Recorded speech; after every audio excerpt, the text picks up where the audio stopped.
You think you're being a good person. You think kindness is your strength. You think being understanding, forgiving, and helpful will make people love you. But deep down, you're tired. Not just physically, but emotionally, spiritually. It's the kind of exhaustion that comes from being invisible, used, dismissed. From smiling when you want to scream. From giving when your own cup is empty. From being everyone's support system except your own. No one sees the war you're fighting inside. Because you've been taught to never let it show. You've been told that to be good means to be selfless, to serve, to sacrifice, to always be available. But what if this idea of being good isn't virtue? What if it's programming? What if your kindness is your cage? In this video, we're going to break that illusion, brick by brick. We'll explore the dark side of being the nice person, the way society rewards manipulation, not morality, and how you can reclaim your power without becoming a villain. This isn't about abandoning your values. It's about waking up to reality. Because behind every people pleaser is a person who was never allowed to be whole. Let's begin.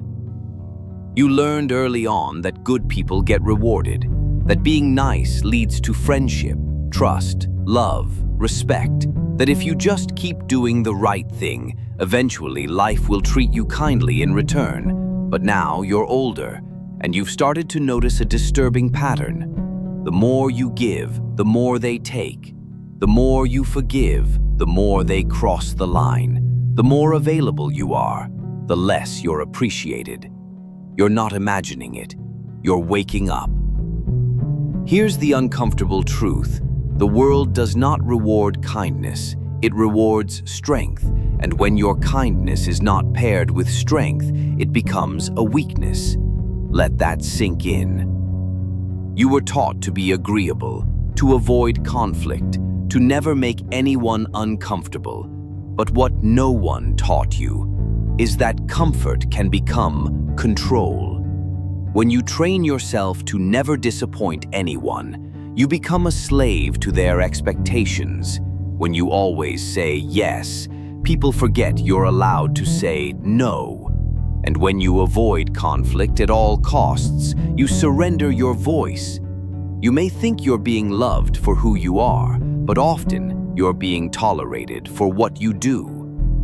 Let's be brutally honest. Most people don't treat you based on your intentions. They treat you based on your boundaries. And if you don't set any, they'll set them for you. You're stuck in a loop. The more you try to be good, the more you get used. The more you try to keep the peace, the more chaos you swallow.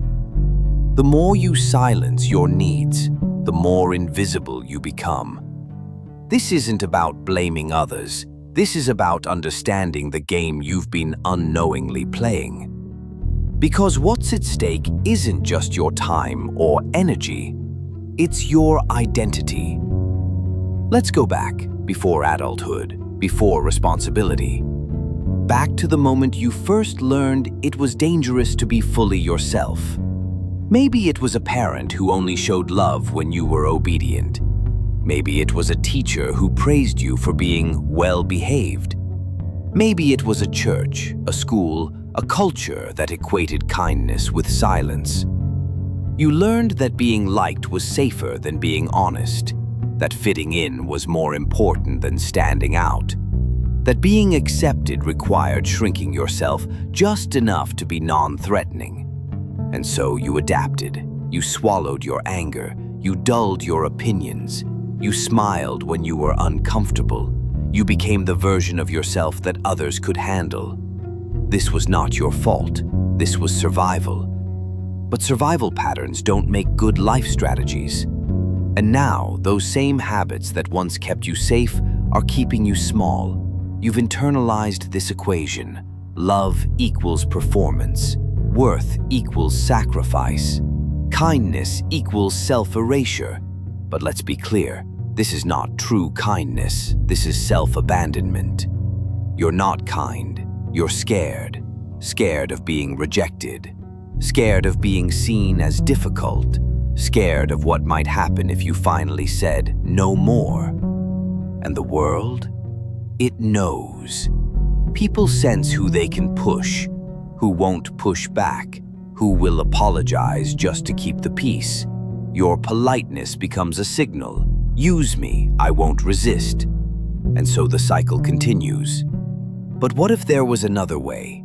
There is a path forward, one that doesn't require you to become bitter, cruel, or emotionally numb. One that doesn't force you to abandon your values, but does require you to anchor them in strength. Here's the truth: you can be kind and still be powerful. You can be generous and still say no. You can love without losing yourself. But it starts with one decision: to stop performing. You are not here to play a role in other people's scripts. You are not here to be the fixer, the peacemaker, the martyr. You are here to be whole. So how do you break the pattern? Let's go step by step. 1. Recognize the mask. Begin noticing when you're acting out of fear rather than choice. Are you helping because you want to, or because you feel you have to? Are you smiling to connect, or to avoid rejection? Awareness is the first act of rebellion. 2. Reclaim your no. Every no is a sacred boundary. Practice it. Start small if you have to. You don't need to explain. No is a complete sentence. 3. Observe who reacts. When you start setting limits, some people will push back. They'll say you've changed. They'll call you selfish. That's not a sign of failure. That's a sign of growth. 4. Redefine kindness. True kindness is not about saying yes to everything. It's about saying yes to what's right and having the courage to say no to what's not. Kindness is not compliance. It's conscious choice. 5. Build inner authority. Stop outsourcing your value. Your worth does not depend on what others think of you. Respect yourself first. Everything else follows. You can be warm without being weak. You can be open without being overrun. You can serve others without sacrificing yourself. And the moment you embody this, people feel it. They stop testing your limits because they know you have them. That is not cruelty. That is maturity. You don't need to become cold. You need to become clear. You don't need to stop being kind. You need to stop being afraid. Because behind that niceness you've been taught to wear is a fierce, intelligent, grounded version of you that's been waiting to emerge. That version knows who they are, knows what they stand for, knows what they're no longer willing to tolerate. Let the world adjust to the real you, not the edited version you've been performing. Remember, if your kindness costs you your self-respect, it's too expensive. If your compassion leaves you empty, it's not sustainable. And if your love for others is greater than your love for yourself, that's not love, that's abandonment. It's time to come home, to reclaim the voice you silenced, to speak, act, and live, not from fear, but from power. You are not here to be palatable. You are here to be powerful. And no, not everyone will like that. But those who matter, they will respect it.